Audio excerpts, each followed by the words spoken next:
कश्चित् कान्ता विरहगुरुणा स्वाधिकारात् प्रमत्तः शापेन स्तङ्गमितमहिमा वर्षभोगेण भर्तुः यच्छश्चक्रे जनकतनया स्नानपुण्योदकेषु स्निग्धक्षाया तरुसवसती रामगिर्याश्रमेषु रामगिर्याश्रमेषु। नमस्कार मित्रों, आप सभी को आज गणतंत्र दिवस की हार्दिक शुभकामनाएं।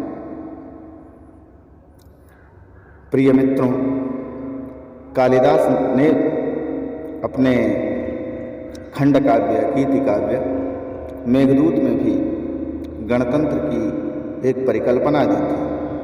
वह यक्ष जो अपने स्वामी कुबेर के शाप के कारण अपनी महिमा से अस्तंग हो गया।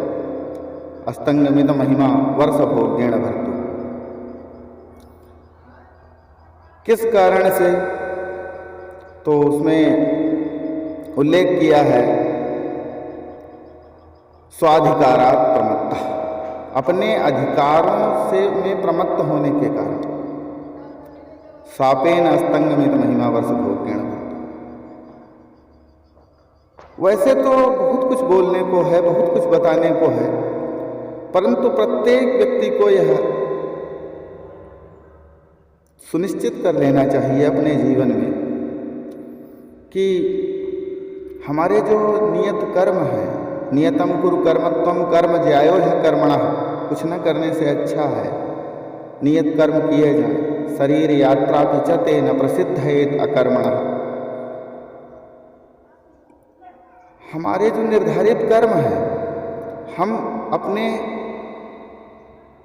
कर्मों से प्रमत्त होकर के जब कभी भी हटेंगे तब हम भी अस्तंग महिमा वाले, समाप्त हुई महिमा वाले हो जाएंगे, यह निश्चित है। क्योंकि व्यक्ति अपने अस्तित्व को खो देता है, ऐसा प्रायः देखा गया है। हमारी धाराएं कुछ और थीं, बाल्यावस्था में किसी अन्य प्रवृत्ति में हमारी रुचि थी, कुछ और करने के लिए हम कटिबद्ध थे और करने कुछ और लगे। कोई नहीं चाहता कि कोई मुझे अस्तंग महिमा वाला कहे, कोई चोर कहे, कोई अनाचारी कहे, परंतु वह व्यक्ति ऐसा हो क्यों जाता है? ऐसा प्रश्न अर्जुन के मन में भी हुआ था और भगवान कृष्ण से पूछा था कि अथ केन प्रयुक्तोऽयं पापं चरति पुरुषः अनिच्छन्नपि वासनया बलादिविनियोजितः। भगवान ने उत्तर दिया था, काम एष क्रोध एष रजोगुण समुद्भवः महासनो महापाप्मः विद्महेन्मिह वैरिणम्।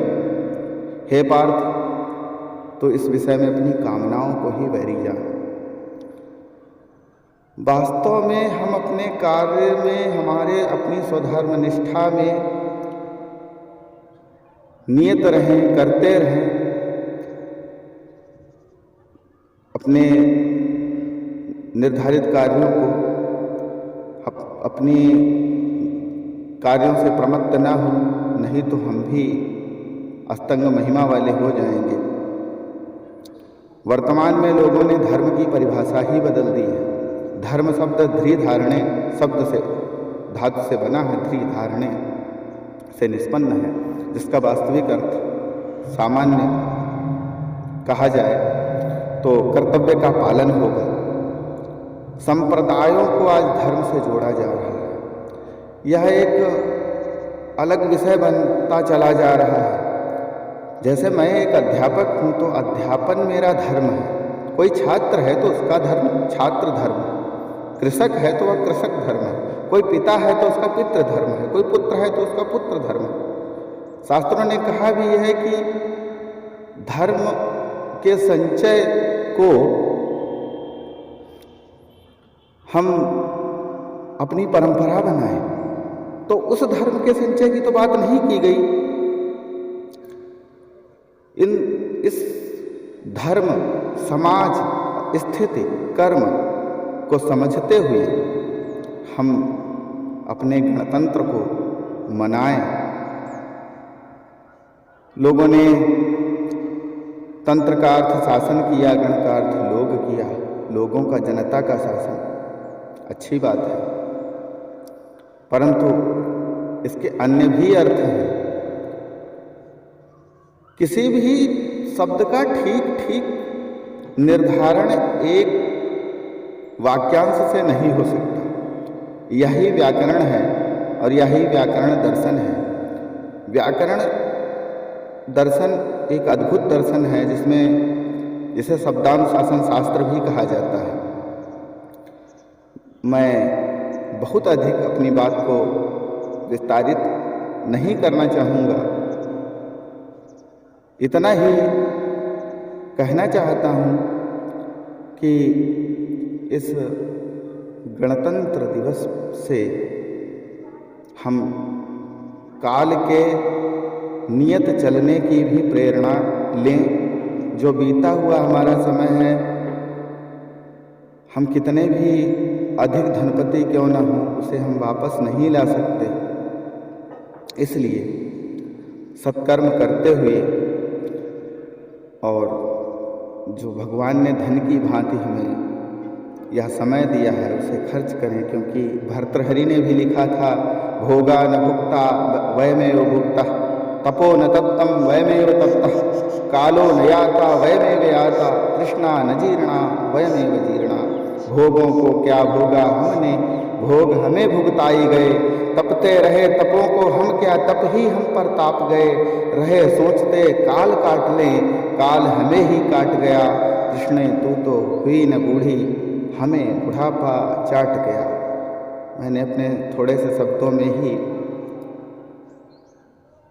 बहुत कुछ कहने का प्रयास किया है और कहने को मनीषियों से बहुत कुछ सुनने को मिलता है। सुनते रहिए, कर्म करते रहिए। काल की काहेरी नलिनी तू कुम्भिलानी, तेरे नाल सरोवर पानी की भांति, कबीरदास जी के दर्शन की भांति यह संसार का एक स्वप्नवत अवलोकन है। शंकराचार्य ने भी कहा था, ब्रह्म सत्यम जगन मिथ्या।